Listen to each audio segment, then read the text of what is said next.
একবার রাসূলুল্লাহ মদিনায় যাচ্ছিলেন। তার সঙ্গে তার সাহাবী এবং অন্য মানুষরা ছিলেন। পথে তিনি একটি ছোট্ট মেয়েকে দেখতে পেলেন, যাকে দেখে তিনি খুবই মায়ায় পড়লেন। মেয়েটি ছিল খুবই অসুস্থ এবং তার শরীরে অনেক ক্ষত ছিল। রাসূল মেয়েটির কাছে গিয়ে তাকে মায়ার সাথে জিজ্ঞেস করলেন, হে মেয়েটি, তোমার নাম কি? মেয়েটি বলল, আমার নাম আমিনা। রাসূল আমিনার অবস্থা দেখে দুঃখিত হলেন এবং তাকে সান্ত্বনা দিতে লাগলেন। তিনি বলেন, ইন্নাল্লাহু মা, না, আল্লাহ আমাদের সঙ্গে আছেন, তোমার দোয়া হবে, তোমার অসুস্থতা অবশ্যই সেরে যাবে। আমিনা তখন বলল, হে রাসূলুল্লাহ, আমি জানি আল্লাহ তাআলা আমাকে সুস্থ করে দেবেন। আমার পিতা মাতা গত হয়েছেন।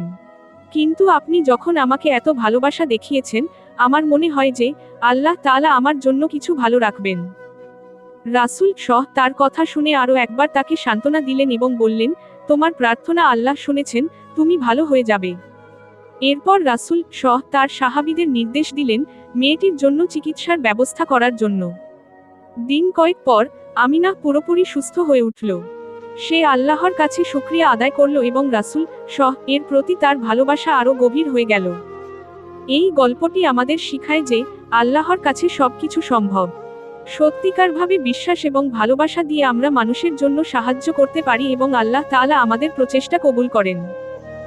এই গল্পটি শোনানোর মাধ্যমে আমরা শিখি, যে কোনো পরিস্থিতিতে আমাদের আল্লাহর ওপর ভরসা রাখতে হবে এবং মানুষকে সাহায্য করার মধ্য দিয়েও আমরা মহান আল্লাহর সন্তুষ্টি অর্জন করতে পারি। 30 মিনিটের শোনা, একটি ইসলামিক গল্প, যেখানে সময়ের মূল্য এবং সঠিকভাবে সময় ব্যবহারের গুরুত্ব তুলে ধরা হয়। গল্পটি এমন একটি ঘটনা নিয়ে গড়ে ওঠে যেখানে একজন ব্যক্তি তার জীবনের মূল্যবান 30 মিনিটের শোনা খুঁজে পায়। গল্পের মূল চরিত্র একজন যুবক, যিনি জীবনকে তেমন গুরুত্ব দেন না। তিনি প্রতিদিন অনেক সময় অপচয় করেন এবং তার পরিণামে তার সময় এবং জীবনের উদ্দেশ্য হারিয়ে যায়। একদিন তাকে একজন আলেম তার সময়ের মূল্য বুঝতে সাহায্য করেন। আলেম তাকে বলেন, তুমি যদি একটি দিনেও 30 মিনিট সঠিকভাবে ব্যবহার করো, তা তোমার জীবনের সোনার চেয়ে মূল্যবান হয়ে উঠবে। যুবকটি এই উপদেশ শুনে তার জীবনকে নতুনভাবে মূল্যায়ন করতে শুরু করে।